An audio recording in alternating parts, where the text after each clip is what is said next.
ভোরের আলো তখন পুরোপুরি ফোটেনি।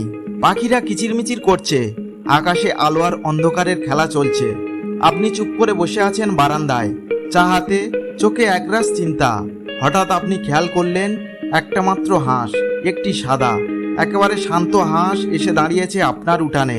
সে চায় না কিছু, বলে না কিছু, শুধু চেয়ে থাকে আপনার চোখের দিকে। মনে হয় সে যেন আপনাকে কিছু বলতে এসেছে।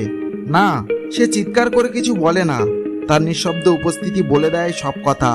সেই মুহূর্তে আপনার মনে এক প্রশ্ন জাগে, এই হাঁসটি কি কেবল একটি পাখি, নাকি এটি শ্রীকৃষ্ণের পাঠানো এক নীরব বার্তা?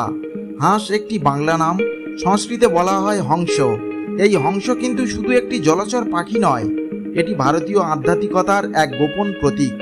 উপনিষদে হংসের অর্থ দেওয়া হয়েছে এমন এক সত্তা যে দুধ আর জল মিশিয়ে দিলে জলটুকু ফেলে দেয়, দুধটুকু গ্রহণ করে। অর্থাৎ হংস মানে সেই আত্মা যে এই সংসারের ভালো মন্দ, মায়াভোগ, সত্য মিথ্যার মাঝে দাঁড়িয়ে ঠিক চিনে নিতে পারে কোনটা গ্রহণ করতে হবে আর কোনটা ত্যাগ। এমন আত্মাদেরই বলা হয় পরমহংস। তারাই কৃষ্ণের পরম ভক্ত। তারাই এই জগতের মধ্য দিয়ে হাঁটেন, অথচ জগৎ তাদের স্পর্শ করতে পারে না। তারাই গহন নীরবতায় শুনতে পান কৃষ্ণের ডাক। তাই যখন একদিন আপনি দেখেন একটি সাদা হাঁস আপনার সামনে এসে দাঁড়িয়েছে, হয়তো একা, হয়তো একদৃষ্টেছে, তখন বুঝে নিন এটি কেবল এক পাখি নয়, এটি এক দূত, আপনার হৃদয় দ্বারে কৃষ্ণের পাঠানো বার্তা। আপনি যখন ক্লান্ত, আপনার হৃদয় যখন বিষণ্ণতা আর ব্যর্থতার গাঁটছাড়া দিয়ে বসে আছে, তখন কৃষ্ণ কিছু বলেন না, তিনি চুপ থাকেন। কিন্তু তিনি পাঠান একটি নীরব পাখি। সে এসে বলে, তোমাকে আর বেশিক্ষণ এভাবে থাকতে হবে না, তুমি প্রস্তুত, এবার এসো আমার দিকে। এই বিশ্বব্রহ্মাণ্ডে যা ঘটে তার কিছুই কাকতালীয় নয়। আপনার চোখে যা সাধারণ ঘটনা, তা প্রকৃতপক্ষে হতে পারে এক গভীর শুদ্ধ ইশারা। হাঁস যখন আসে, তখন কৃষ্ণ আপনার পাশে এসে দাঁড়ান। একটি রূপ নেন যাকে আপনি ভয় পাবেন না, যাকে আপনি অবলীলায় গ্রহণ করবেন। তিনি বলেন না আমি কৃষ্ণ, তিনি শুধু আপনার হৃদয়ে একটু আলো জ্বালিয়ে দিয়ে চলে যান। আপনি বুঝতে পারেন আজকের দিনটি আলাদা। এই বুঝে যাওয়াটাই শুরু, এই উপলব্ধি থেকেই শুরু হয় আত্মার নতুন যাত্রা, পরমহংস হওয়ার পথে, ঈশ্বরের আরও কাছাকাছি পৌঁছানোর পথে।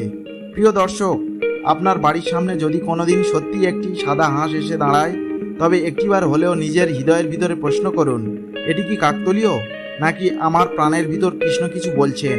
হয়তো আপনি এমন এক পর্যায়ে এসে পৌঁছেছেন যেখানে কৃষ্ণ চাইছেন আপনি আর পিছনের দিকে না তাকান এবং সামনের দিকে এগিয়ে যান। এই ভিডিও যদি আপনার হৃদয়ে একটু আলো জ্বালাতে পারে, তবে জানাবেন আপনি আজ এক অলৌকিক সংকেত পেয়েছেন। এটি গ্রহণ করুন, একটিবার হৃদয় দিয়ে বলুন, হে কৃষ্ণ, আমি শুনছি তোমার ডাক। কৃষ্ণডলি চ্যানেলটি সাবস্ক্রাইব করুন, আমাদের এই আধ্যাত্মিক যাত্রায় সঙ্গী হন। কমেন্টে লিখে জানান আপনি কি কখনো এমন অভিজ্ঞতা পেয়েছেন, কোনো পাখি, কোনো শব্দ, কোনো দৃশ্য আপনাকে কৃষ্ণের কথা মনে করিয়ে দিয়েছে। বন্ধুরা, এই ছোট্ট ভিডিওটির মধ্য দিয়ে যদি আপনার হৃদয়ে একটু আলো জ্বলে, যদি একটু অনুভব করেন যে কৃষ্ণ আপনাকে সত্যিই কিছু বলতে চাইছেন, তাহলে আজকের এই সময়টুকু বৃথা যায়নি। আমরা চাইলেই প্রতিদিন একটু করে ঈশ্বরের আরও কাছাকাছি যেতে পারি। শুধু চাই একটি খোলা হৃদয় আর কিছু গভীর উপলব্ধি। আমাদের চ্যানেল কৃষ্ণডলি ঠিক তেমনই কিছু নিঃশব্দ বার্তা, আধ্যাত্মিক ইঙ্গিত আর অনুভবের গল্প নিয়ে নিয়মিত হাজির হয় আপনাদের সামনে। তাই বন্ধুরা, আপনারা সকলে সুস্থ থাকুন, ভালো থাকুন, আর এমনই হৃদয় ছোঁয়া আধ্যাত্মিক ভিডিও যাতে আপনি প্রথমেই পেতে পারেন, সেই জন্য এখনই চ্যানেলটি সাবস্ক্রাইব করে রাখুন। পাশে থাকা বেল আইকনটিও টিপে দিন, তাহলে নতুন ভিডিও এলেই সঙ্গে সঙ্গে আপনার কাছে পৌঁছে যাবে। আমরা আবারও ফিরব কোনো নতুন ইঙ্গিত নিয়ে, নতুন উপলব্ধি নিয়ে, ঈশ্বরের আরেকটি নিঃশব্দ ডাক নিয়ে। ততদিন পর্যন্ত ভালো থাকুন, শান্তিতে থাকুন। জয় শ্রীকৃষ্ণ।